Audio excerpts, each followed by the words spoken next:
আসসালামু আলাইকুম রহমতুল্লাহ বরকত। আজ থেকে 25 বছর পূর্বে পড়া আমার পাঠ্য বইয়ের একটা কবিতা আমি এক্ষুনি পেলাম। আমার ছোটো ছেলে ওর হাই মাদ্রাসায় পড়ে, তো বিদ্যাপচায় বাবুমশাই সুকুমার রায়।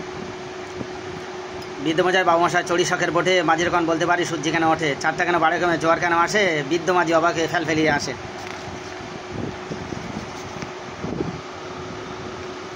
বাবু বলেন সারা জনম মল্লিরে তুই খাটি, জ্ঞান বিনা তো জীবনটা যে চারিয়া নাই মাটি।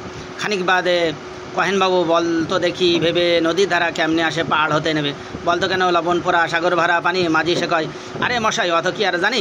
বাবু বলেন এই বয়সে জানিস না তাকি, জীবনটা তোর নিহাতে খেলেও কষ্ট নাই ফাঁকি। আবার ভেবে কহেন বাবু বলতো রে বুড়ো কেন এমন নীল দেখা যায় আকাশের চূড়ো, বলতো দেখি সূর্য তাদের গ্রহণ লাগে কেন, বৃদ্ধ বলে আমায় কেন লজ্জা দেশেন হেন। বাবু বলেন বলবো কি আর বলবো তোরে কিতা, দেখছে এমন জীবনটা তোর বারো আনায় বৃথা।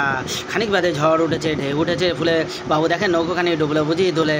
মাঝির কেন একই আপদ ওরে ও ভাই, মাঝি ডুবলো নাকি নৌকো এবার মরবো নাকি আজি। মাঝি সুদাই সাঁতার যেন মাথা নাড়েন বাবু, মূর্খ মাঝি বলেন মশাই এখন কেন কাবু, বাঁচলে শেষে আমার কথা হিসাব করো পিছে, তোমার দেখি জীবনখানা 16 আনাই মিশে।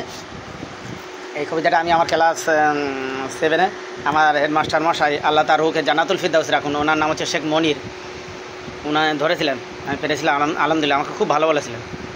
অবশ্য আমার একল ছিল আলহামদুলিল্লাহ আমার সাথে।